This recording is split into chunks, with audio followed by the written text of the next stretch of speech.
Hello friends, welcome to my YouTube channel. मैं मोहज़िबा खान और आप देख रहे हैं स्टडी स्पार्क्स। स्टार्ट करते हैं फिज़िक्स की 11th क्लास को। कल हमने हीट यानी कि ऊष्मा चैप्टर को कंप्लीट कर लिया था। आज हम न्यू चैप्टर स्टार्ट कर रहे हैं जो कि है आपका फ्रिक्शन यानी कि घर्षण। आप कोई भी चैप्टर हम स्टार्ट करते हैं तो सबसे पहले हम उस चीज़ के बारे में जानते हैं कि वो होती क्या है। तो जान लेते हैं घर्षण के बारे में यानी फ्रिक्शन के बारे में। तो घर्षण क्या है? एक प्रकार का विरोधी बल है। ठीक है। विरोधी बल यानी कि बल है एक, और जो वस्तु की गति का विरोध करता है, यानी कि अगर कोई वस्तु गति कर रही है तो उसका विरोध कर रहा है। ठीक है। घर्षण बल सदैव गति करने वाली वस्तु पर उसकी गति की दिशा के विपरीत दिशा में कार्य करता है। मान लिया ये कोई सरफेस है और इसके ऊपर यहाँ पर कोई चीज़ है, कोई वस्तु है। आपने जब इस वस्तु को गति देनी है तो आप इस पर कोई फोर्स अप्लाई करोगे। ठीक है। आपने यहाँ पर फोर्स F अप्लाई किया। अब ये जो है ना, ये क्या आगे बढ़ेगी? आपको इतना फोर्स इसको देना पड़ेगा कि ये आगे बढ़ सके। लेकिन ये बढ़ क्यों नहीं रही आगे? ये गति में क्यों नहीं आ रही? क्योंकि इसकी अपोजिट जो फोर्स हम लगा रहे हैं ना, उसकी अपोजिट डायरेक्शन में यहाँ पर घर्षण बल काम कर रहा है। घर्षण बल काम कर रहा है इन दोनों सरफेसेस के बीच में, यानी कि ये जो नीचे सरफेस है जिस पर ये ऑब्जेक्ट या वस्तु रखी हुई है ना, उन दोनों सरफेसेस के बीच में एक विरोधी बल काम करता है जिसको फ्रिक्शन या घर्षण कहा जाता है। और जब हम यहाँ पर एक तरीके से आप बोल सकते हैं घर्षण क्या है? घर्षण एक तरीके की रुकावट है, प्रतिरोध है, रेजिस्टेंस है। यानी कि हम इस वस्तु को आगे बढ़ाने की कोशिश कर रहे हैं, वस्तु स्थिर अवस्था में है और घर्षण बल क्या कर रहा है? इसको रोकने की कोशिश कर रहा है। तो अगर हमें इस वस्तु को गति की अवस्था में लाना है तो हमें घर्षण बल से ज़्यादा फोर्स जो है अप्लाई करना पड़ेगा। यही आपका घर्षण बल कहलाता है। घर्षण एक प्रकार का विरोधी बल है क्योंकि ये उस बल का विरोध कर रहा है जब हम किसी वस्तु को गति में लाना चाहते हैं। ठीक है। जो वस्तु को गति में लाने का विरोध करता है, घर्षण बल सदैव गति करने वाली वस्तु पर उसकी गति की दिशा के विपरीत दिशा में कार्य करता है। अभी मैंने आपको पर समझाया भी था। घर्षण का मेन कारण क्या है? संपर्क में आने वाली दो सतहों के बीच इरेगुलरिटीज पाई जाती हैं, यानी कि अनियमितताएं पाई जाती हैं, या फिर खुरदुरा सरफेस पाया जाता है। अभी आप स्क्रीन पर भी देख रहे होंगे तो आपको एकदम से स्क्रीन पर चलिए छोड़ें। अब यहाँ पर एक नोटबुक है, मान लिया नोटबुक है और पेन है। अब आप नोटबुक को अगर माइक्रोस्कोप के द्वारा देखेंगे तो वहाँ पर आपको अगर वो एकदम फ्लैट नज़र आएगा या फिर एकदम चिकना नज़र आएगा, तो अगर आप माइक्रोस्कोप से देखेंगे तो वहाँ पर आपको बहुत सारी इरेगुलरिटीज़ नज़र आएंगी, अनियमितताएं नज़र आएंगी ना, और खुरदरापन नज़र आएगा, खुरदरे किनारे नज़र आएंगे। तो जब भी दो वस्तुएं जब कांटेक्ट में आती है ना, संपर्क में आती हैं, तो उनमें क्या होती है? इरेगुलरिटीज़ होती है, बहुत ही बारीक इरेगुलरिटीज़ होती हैं जो कि माइक्रोस्कोप से देखने पर नज़र आएंगी। तो उनके बीच में क्या होता है? एक फोर्स काम करता है, एक घर्षण काम करता है, एक रुकावट काम करती है, और वही जो कहलाती है घर्षण उत्पन्न कर देता है। इस कारण वे एक दूसरे में फंस जाते हैं। ठीक है। इंटरलॉक हो जाते हैं वो एक तरीके से एक दूसरे में।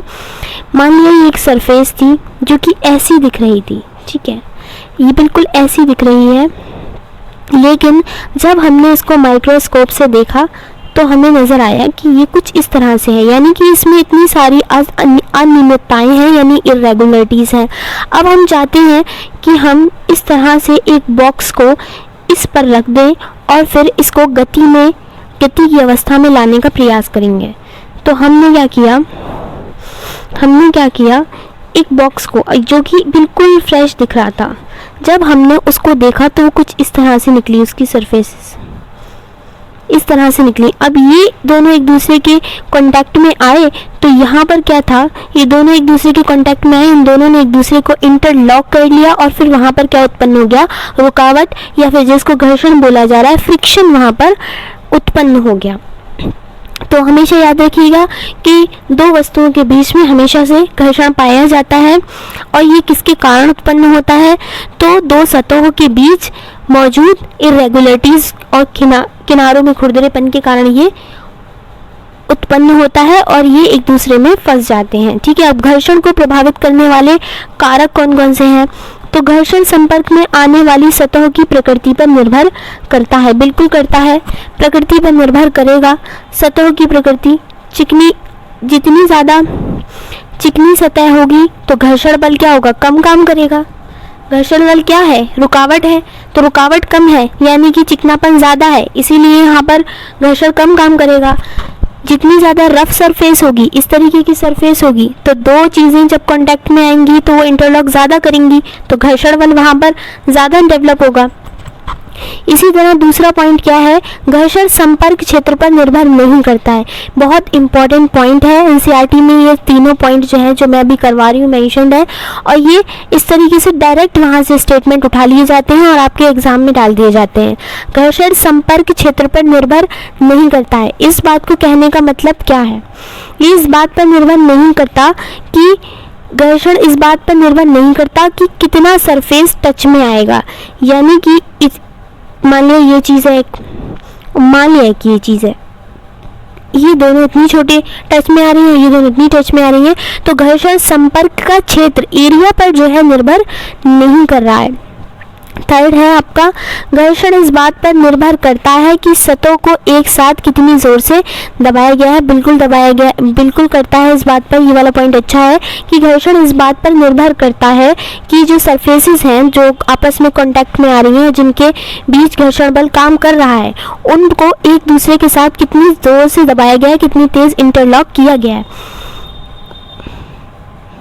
मान लिया ये सरफेस है, कुछ इस तरीके की होगी पास से, इनको कितना करीब ला करके कितनी तेज़ी से इनको आसपास में करा गया है। अपने दोनों हाथों को भी अगर आप आसपास करेंगे तो घर्षण जो है वहाँ पर आपका उपलब्ध होगा। और हाँ, एक और चीज़ आप करके देख सकते हैं, अपने हाथों को रगड़ेंगे आप तो वहाँ पर आपको गर्मी महसूस होगी, हीट महसूस होगी। तो घर्षण क्या करता है, हीट भी आपको देता है, ठीक है, हीट निकलती है उसमें से घर्षण के कारण। अब यहाँ पर ये क्या है, यदि सतह चिकनी है तो घर्षण कम लगेगा और ज़्यादा लगेगा तो सतह खुरदरी होगी।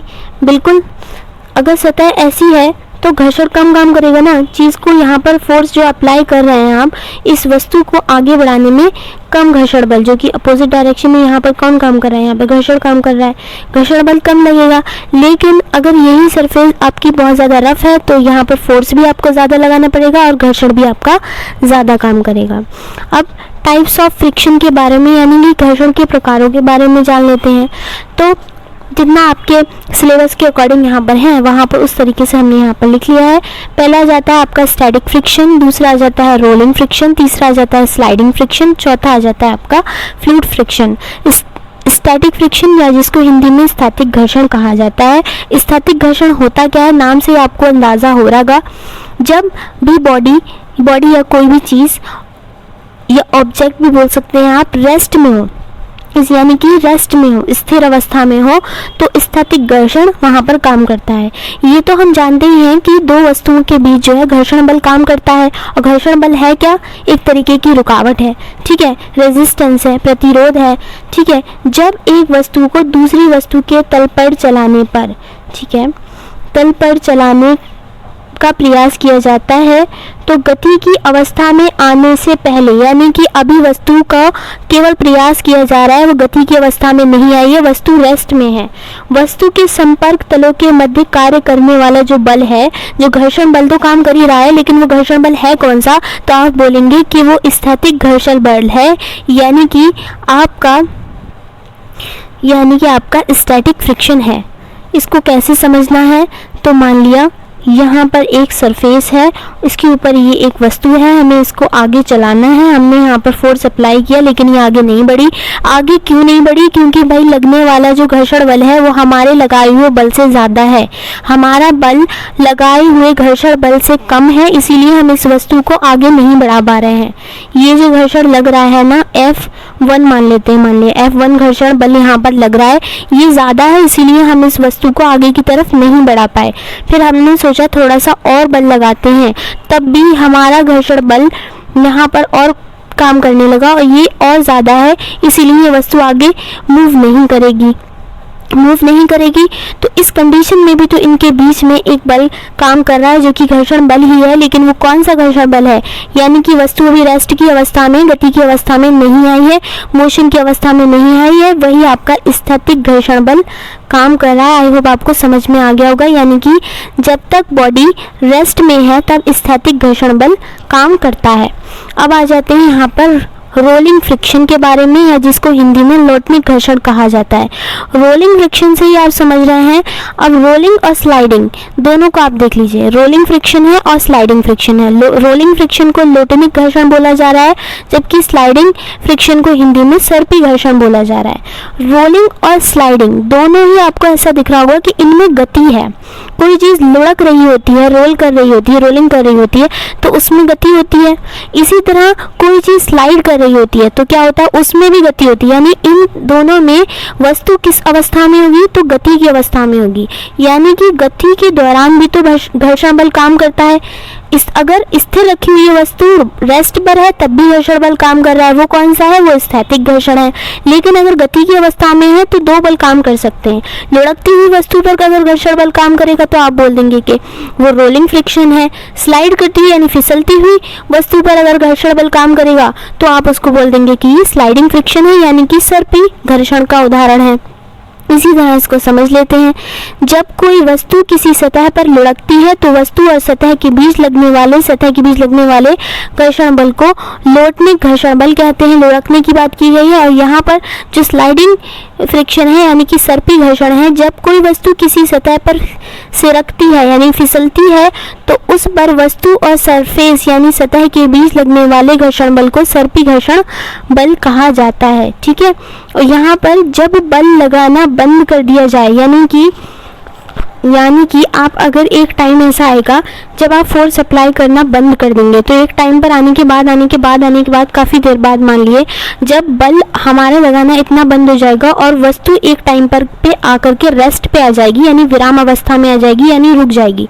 वो तब होगा जब आपका लगाया हुआ बल काम करना बंद कर जाएगा और घर्षण बल हमारे लगाए हुए बल की तुलना में बहुत ज़्यादा हो जाएगा, तो वस्तु विराम की अवस्था में आ जाएगी, यानी रेस्ट में आ जाएगी और वो रुक जाएगी। ये बहुत इंपॉर्टेंट पॉइंट है। यहाँ पर जो लिखा हुआ है कि अगर सबसे ज़्यादा कौन सा बल काम करता है तो स्थैतिक घर्षण सबसे ज़्यादा कौन सा बल काम करता है, स्थैतिक घर्षण जो है वो सबसे ज़्यादा काम करता है।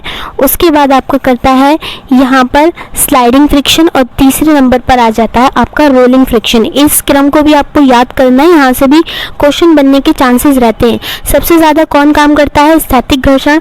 उसके बाद आ जाता है आपका स्लाइडिंग यानी कि सर्पी घर्षण। उसके बाद जाता है आपका रोलिंग यानी कि लोटनिक घर्षण। ठीक है। अब लास्ट एक और रह गया है हमारा, जिसको बोला जा रहा है कि फ्लूइड फ्रिक्शन यानी कि तरल घर्षण। अब ये जानना हमारे लिए सबसे पहले इम्पॉर्टेंट है कि ये फ्लूइड यानी कि तरल, ये होता क्या है। तो फ्लूइड में क्या होता है, वे पदार्थ जो बहते हैं, जो बह रहे हैं, लिक्विड कहलाते हैं। ठीक है।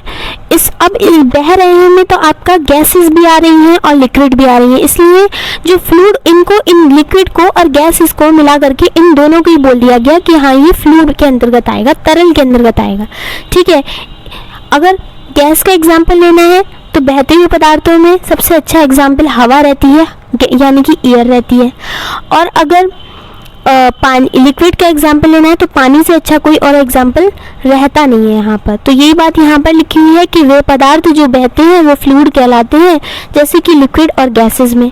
ठीक है। और पानी में तैरते समय व बाइक चलाते समय फ्लूइड फ्रिक्शन काम करता है, यानी कि तरल घर्षण काम करता है। जब पानी में तैरते हैं, स्विमिंग की होगी आप बहुत से लोगों ने, तो जिसने स्विमिंग की होगी उसे ये पता होगा, जब पानी में तैरते हैं, जब हम आगे बढ़ने की कोशिश करते हैं तो पानी क्या करता है, लिक्विड क्या करता है, हमारी तरफ भी एक बल लगता है। उस टाइम पे हमारी तरफ एक बल लगता है और हमें ज़्यादा बल अप्लाई करना पड़ता है, तभी हम पानी में आगे बढ़ पाते हैं, आगे स्विमिंग कर पाते हैं। तो वो किसके कारण से, वो बल कौन सा होता है, वो आपका तरल घर्षण बल होता है, यानी कि फ्लूइड फ्रिक्शन होता है।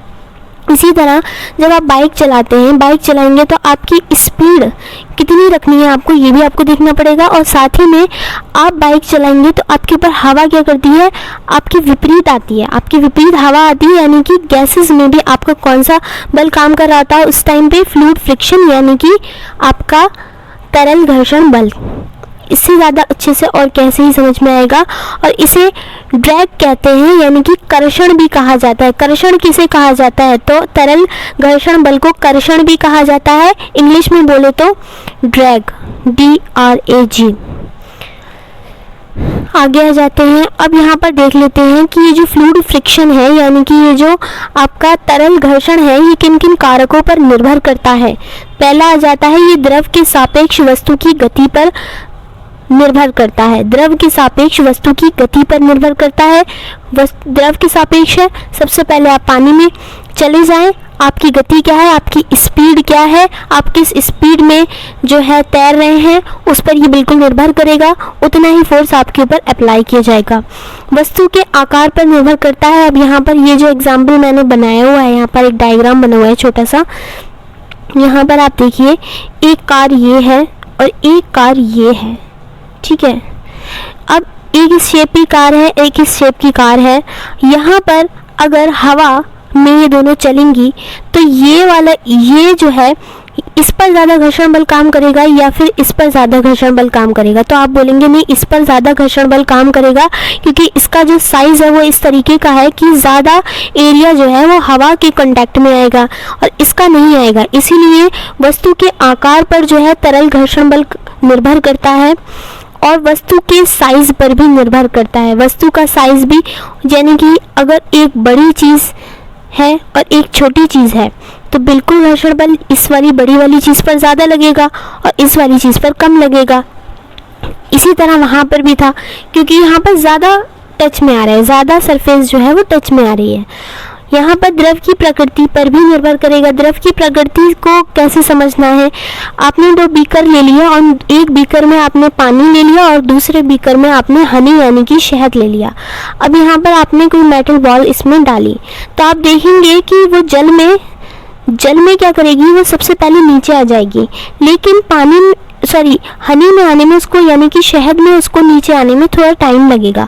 तो आप बोलेंगे टाइम क्यों लगा, क्योंकि उसको कोई बल ऐसा काम कर रहा था हनी में वहाँ पर कि उसको आने में टाइम लगा, नीचे आने पर ज़्यादा समय लगेगा, क्योंकि वहाँ पर कौन सा बल काम कर रहा होगा, तो आप बोलेंगे वहाँ पर आपका तरल घर्षण बल यानी कि फ्लूइड फ्रिक्शनल फोर्स काम कर रहा होगा, क्योंकि हनी की डेंसिटी ज़्यादा होगी।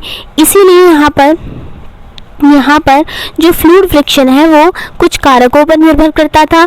एक तो आ जाता है आपका द्रव के सापेक्ष वस्तु की गति पर निर्भर करता है, वस्तु के आकार पर निर्भर करता है कि वस्तु का आकार किस शेप में है, ठीक है, शेप, यहाँ पर शेप की बात की जा रही है और यहाँ पर की जा रही है वस्तु का आकार यानी कि साइज की बात की जा रही है कि वस्तु का साइज कितना बड़ा है या फिर वस्तु का साइज कितना छोटा है। द्रव की या लिक्विड की प्रकृति पर निर्भर करता है, पानी में अलग होगा, हनी में अलग होगा और अलग होगा। अब तरल घर्षण को कम करने के कुछ तरीके हैं कि इस कर्षण को, क्योंकि तरल घर्षण बल को ही तो कर्षण कहा जा रहा है, ड्रैग बोला जा रहा है, ठीक है, तो तरल घर्षण को किसी वस्तु को ऐसे आकार में डालकर कम किया जा सकता है जो तरल में कम प्रतिरोध प्रदान करे। यानी कि अगर गाड़ी ऐसे बनाई जा रही थी तो अब वो इस शेप में आगे से बनाई जाने लगेंगी। इस शेप को भी कुछ और बोलते हैं, अभी बताएंगे। धारा रेखीय आकार कहा जाता है इस टाइप के शेप्स को, ठीक है। वे वस्तुएं जो हवा या पानी में चलती हैं उन्हें धारा रेखीय आकार उपयुक्त है। उनके लिए क्या उपयुक्त है, आपने स्टीमर देखे होंगे जो कि पानी में चलते हैं, उनका शेप कुछ इस आकार का ही होता है। मछली का शेप देखा होगा आपने, इस आकार का होता है। पक्षियों का आपने शेप देखा होगा, वो भी इसी आकार का होता है आगे से।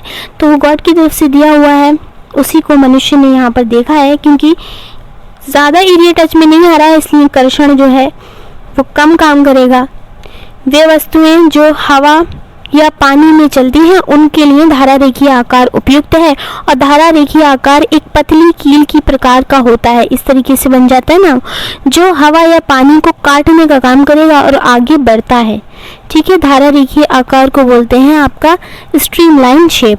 जैसे कि हवाई जहाज़ का शेप देखा होगा वो भी आगे से ऐसा होता है, पक्षियों का शेप देखा होगा वो भी आगे से ऐसा होता है, फिशेस का आकार यानी मछलियों का आकार देखा होगा तो वो भी आपने इसी तरीके का देखा होगा। और अगर फ्रिक्शन यानी घर्षण के बारे में बात की जाए तो घर्षण जो होता है वो हानिकारक भी है लेकिन अनिवार्य भी है। अनिवार्य क्यों है? क्योंकि घर्षण के बिना ना तो हम चल पाएंगे ना हम लिख पाएंगे, ठीक है। क्योंकि अब आप सोचिए, अगर आपको लिखना है और आपकी पेन की नेप एंड आपके पेपर पर घर्षण बल ही ना हो तो आप कैसे लिख पाएंगे, ठीक है।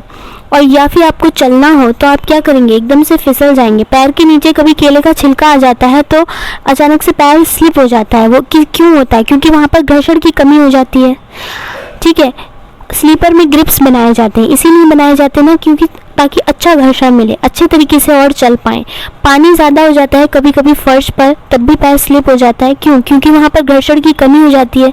घर्षण का बहुत ज़्यादा होना भी ठीक नहीं है, लेकिन घर्षण जो है वो अनिवार्य है, ऐसा नहीं है घर्षण के बिना ठीक नहीं है। घर्षण हानिकारक है परंतु अनिवार्य भी है, क्योंकि घर्षण के अपने फ़ायदे हैं तो साथ साथ उसके नुकसान भी हैं।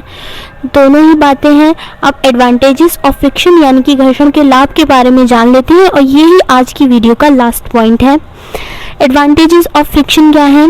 घर्षण क्या करता है? ऊष्मा उत्पन्न करने में मदद करता है।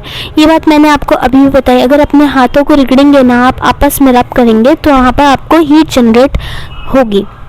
दूसरा आ जाता है घर्षण ब्रेक लगाकर साइकिल या किसी भी वाहन को रोकने में मदद करता है।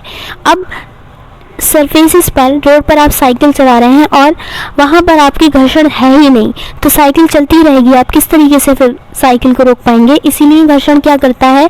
ब्रेक लगा करके साइकिल या किसी भी अन्य वाहन को रोकने में मदद करता है। घर्षण के कारण दीवार में कीलें ठोकी जा सकती हैं।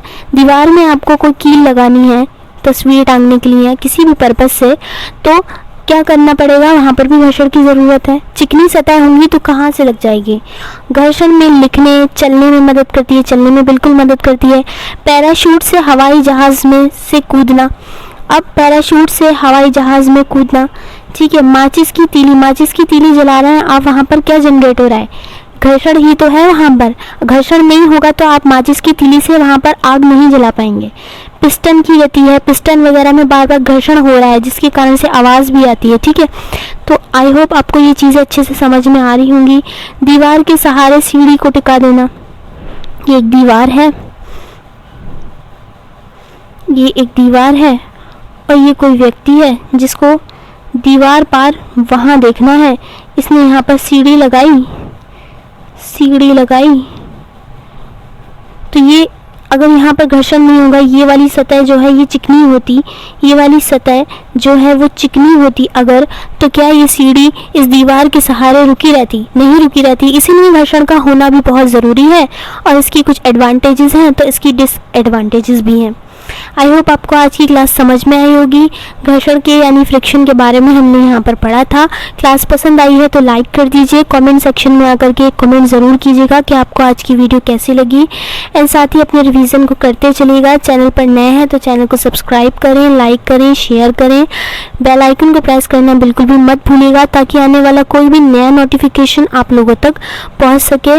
मिलते हैं नेक्स्ट वीडियो में, तब तक के लिए गुड बाय।